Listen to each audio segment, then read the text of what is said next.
So bonuses, sometimes referred to as premiums, are a very powerful tool for increasing sales, for increasing conversions, when they are used properly. When they are used properly. Here is how not to put together bonuses.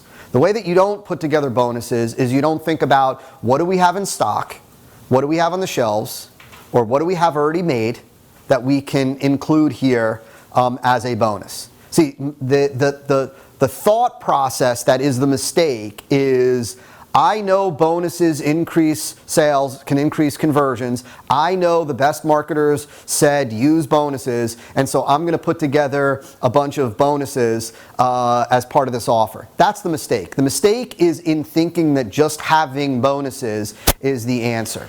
So you want to sit back and you want to think about, first and foremost, and listen to me carefully here, there it is again. First and foremost, you want to look at what are the potential gaps in your product information. In other words, is there something missing from the product that that you could include as a bonus that would make the product more complete? Right? So, this could be like, in your case, it could be, there could be a guide, a protein guide, something like that, just as an example. But is there a gap in the product?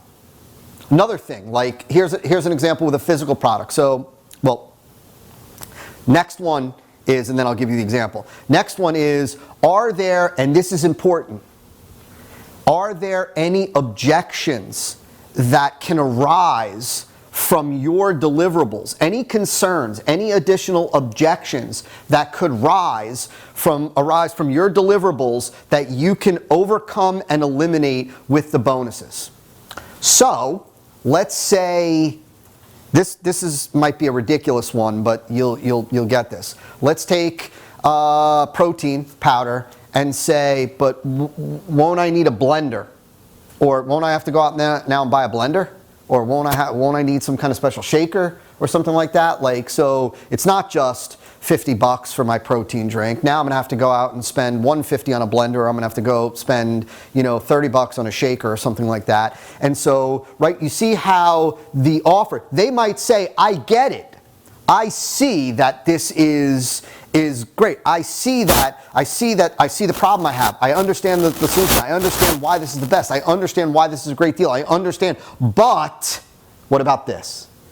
Right? So you say to somebody, I'm going to sell you fertilizer, but aren't I going to need the thing, the spreader now, and aren't I going to need to water my lawn a certain way, and then I'm going to need to research how often do I water my lawn? You see how the offer, the thing, the deliverable, they can believe in that. But is your offer, is your thing raising certain objections that if left unaddressed will kill the sale, right? Will kill the sale. So great. My buddy Russell Brunson, who some of you may know from ClickFunnels. So Russell had this course, and Russell is one of the best. He's one of the best in the world when it comes to offer creation. If you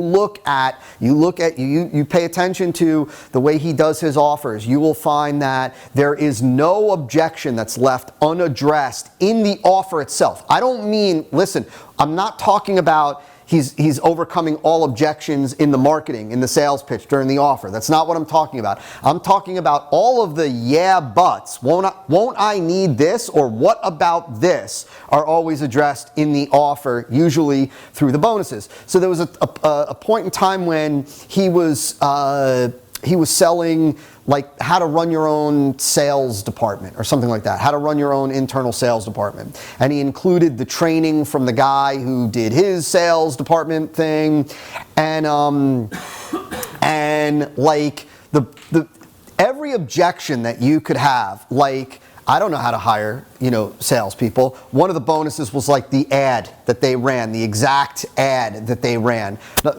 Another objection, I don't know what to ask. I don't know how to find the right, sale. How to conduct the interview. to hire the right salesperson. Part of the thing was you need a script, and well, I don't know how to design. You get a copy of their script, right? Like, I don't know how to teach salespeople how to overcome objections. There was a video of their trainer teaching how to overcome objections. Like, every reason that you could have, every yeah but. Won't I need a sales script? Yeah, here it is. Won't I need to know how to hire them? Yeah, here's the ad that you run. Here's the interview questions that you do. Won't I need to know X? Won't I need to know X? Every question that you could have, every question that could arise, you could address. And the thing that you really want to do with these bonuses, to just cut this short for time purposes, is you want to put the same amount of thinking into the bonuses that you do into the core product. Remember, let's just take a step back for 1 second and remember what I said to you at the beginning of this section, talking about the sin offer, that there is nothing more important, besides the audience, there's nothing more important than the offer.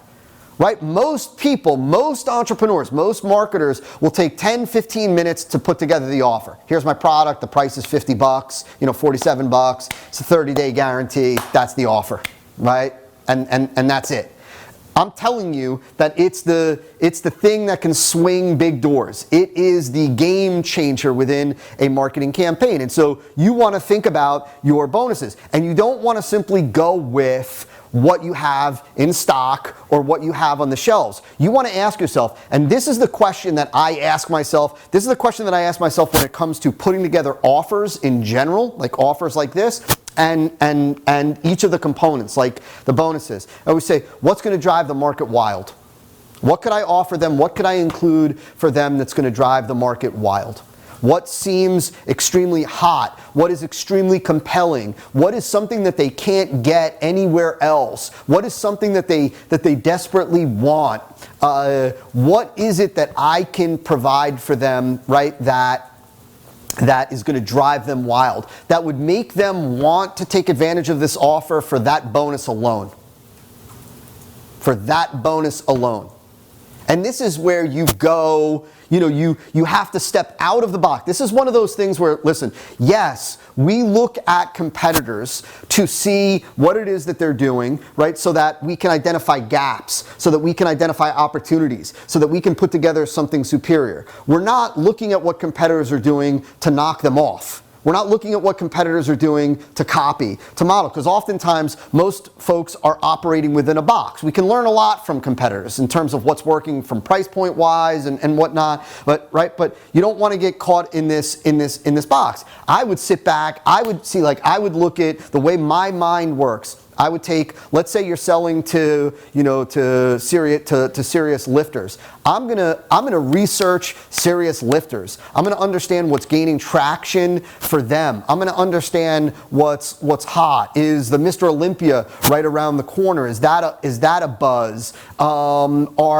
Is there an up and coming athlete that they're just enamored with, that we could potentially do maybe a phone interview with and then transcribe it and turn it into the secret report from NFL quarterback, like that's included with, the pre-workout regimen of you, and all of these things that folks think are out of reach or that would cost. You wouldn't believe how easy it is to get these things done, but it's thinking about what would drive them wild.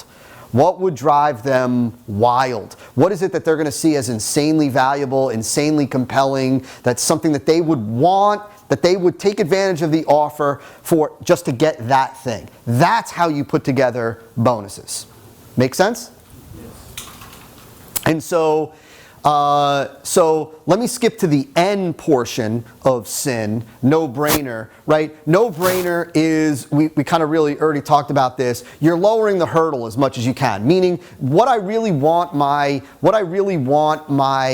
prospects to say is, why wouldn't I do this?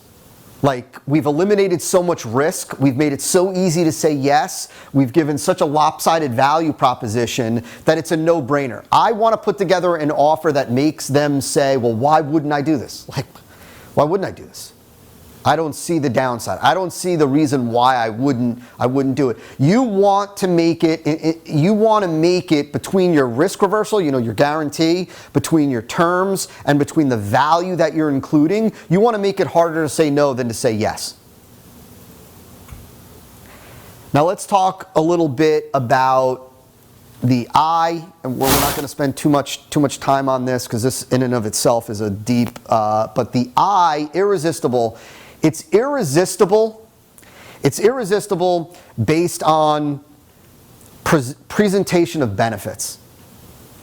And so it's irresistible based on presentation of benefits. And I want to give you 2 key tips here. Number 1 is, everybody at this table understands what a benefit is, right? A feature is a fact about the product or service. A feature is a fact about the product or service. That's a very easy way to decipher, to make sure that you're focusing on benefits. If you're talking about the product, how fine the powder is, it's HD video. If you're talking about you get audio. If you're talking about it's easy. If you're talking about the product, we say it's easy to listen to. It's high definition video. It's all online. It's all pharmaceutical grade. All that's a feature. All of that is a feature because it's a fact about the product or service. Benefit is what it means for the prospect. Benefit is what changes in the prospect's life. What does it mean for the prospect, right? You're going to be able to, right? So even if we say it lasts longer, that's a feature, right? What's the benefit to the prospect, right? Like if we say it's only right, it's only a 45-minute video, but that's a feature. What's the benefit to the prospect? Quick. You'll be playing better tennis in the next hour. You spend less money on the supplement. You get your energy is increased for a longer period of time. Your strength goes up more. You talking about the prospect. The key here is this, that when it comes to benefits, that you want to do 2 main things here. Number 1, you want to provide contrast. You want to provide contrast. Contrast is how this is one of those things that doesn't get talked about enough in marketing. Contrast is what allows people to make a decision. Contrast, if you think about contrast in photography, you can see, it's what gives it depth. Without contrast, it's hard to see depth. It's hard to see things, 3-dimensional. It's hard to get the full gist. Contrast in marketing is about contrasting where they are at right now, what they're experiencing right now, and what they will experience after.